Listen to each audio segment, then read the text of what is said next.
Do you ever feel like you're stuck in a rut and can't seem to break free from it? Well, you're definitely not alone in that struggle. There are millions of people all around the world who are trying to achieve financial freedom, and there's hope on the horizon. In his fantastic book, Rich Dad, Poor Dad, Robert Kiyosaki shares incredibly important lessons that can help you break free and attain real financial success. These lessons go beyond just making more money. They help introduce basic principles the wealthy follow and empower you to take control of your financial future. Number 1, what you study shapes who you are. If you were to ask most people if they'd like to become millionaires, they'd probably say yes without hesitation. But despite this aspiration, a lot of them don't invest time in learning how millionaires actually become millionaires. The thing is, we tend to become what we immerse ourselves in and dedicate our time to. So if you're spending all your time watching regular TV and hanging out with people who are in the same financial boat as you, it's less likely that you'll reach that millionaire status. Any worthwhile skill or goal requires time and dedication. So if financial success is what you're after, you've got to actively study and learn from those who've already made the journey. You have to understand what worked for them and apply those lessons to your own life. Number 2, money works for the rich, not against them.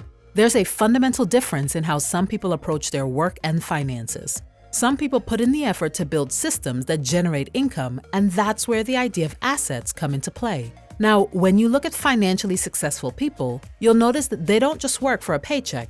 They work to create systems that can make money for them. Whether they're setting up a traditional business with a team of employees or launching an online venture that takes advantage of automation, their goal is the same: to build a system that operates independently, even if it means not getting paid right away.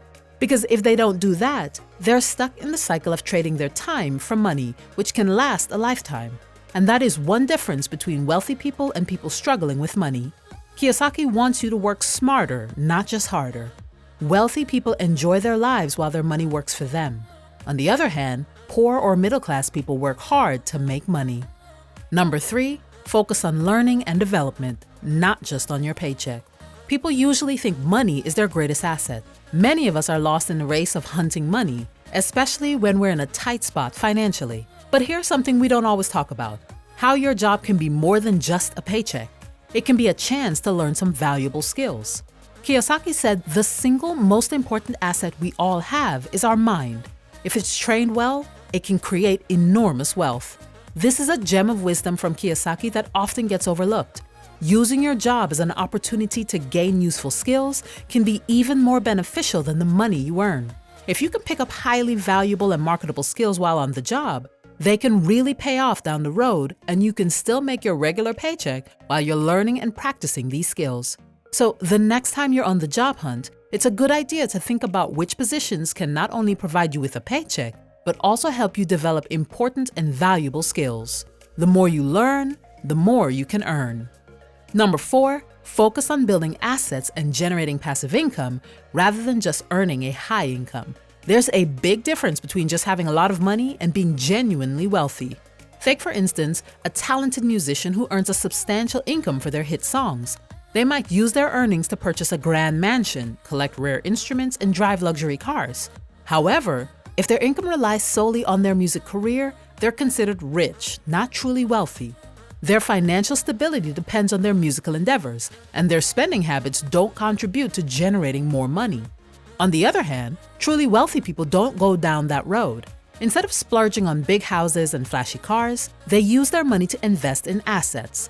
These assets not only grow in value over time, but also generate a steady stream of income, which can fund their desired lifestyle. It's a smart financial move where their assets pay for their luxuries. It's not just about making money, it's about using your money wisely to build wealth that lasts. The rich make money, but the wealthy make their money work for them by creating income-generating systems that build their financial empire for the long run. Number 5, pay yourself first.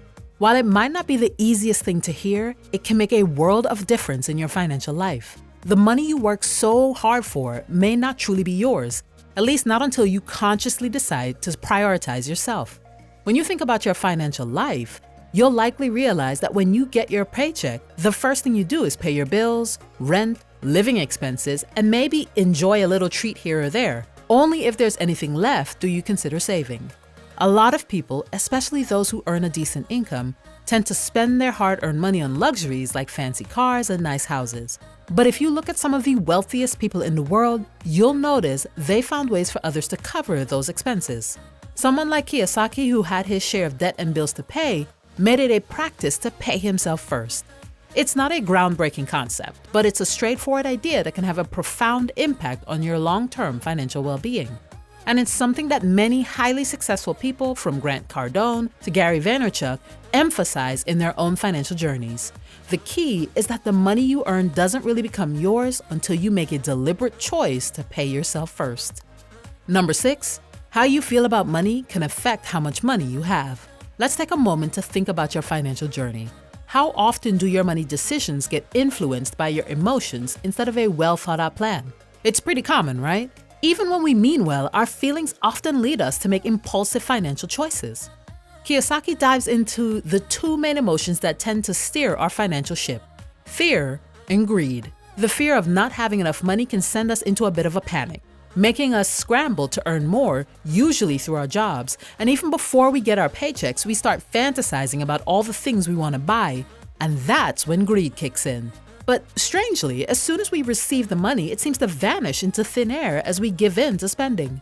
This emotional spending cycle loops us right back to the fear of being broke, and it starts all over again. Kiyosaki calls this never-ending cycle the rat race. So the big question is, how do we break free from this emotional roller coaster? The answer lies in being aware of and taking control of these emotions. And also, of course, planning your finances carefully. It's the path to reducing stress, saving more money, and building a more secure financial future. It's all about making our money work for us instead of us working for it. Number 7, educate yourself about personal finance. When you read through the book, one important idea that keeps coming up is the value of being financially literate. It means understanding how money flows in the world.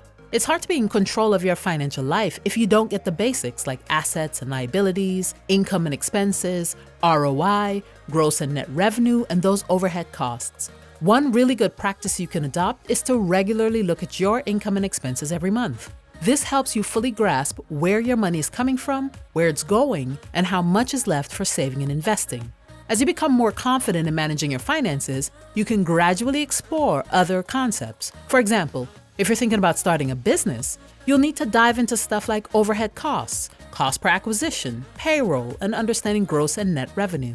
Increasing your financial knowledge allows you to be cautious about how and where you invest your hard-earned money. You'll make informed decisions about spending, saving, and investing. Don't feel like you have to learn everything at once. Start by getting a solid grip on your current financial situation. It's a practical way to progress. Have you read Rich Dad Poor Dad? What lessons did you learn from it? Tell us in the comments below. Thanks so much for watching. If you enjoyed this video, share it with a friend. Don't forget to like and subscribe. We'll see you in the next one.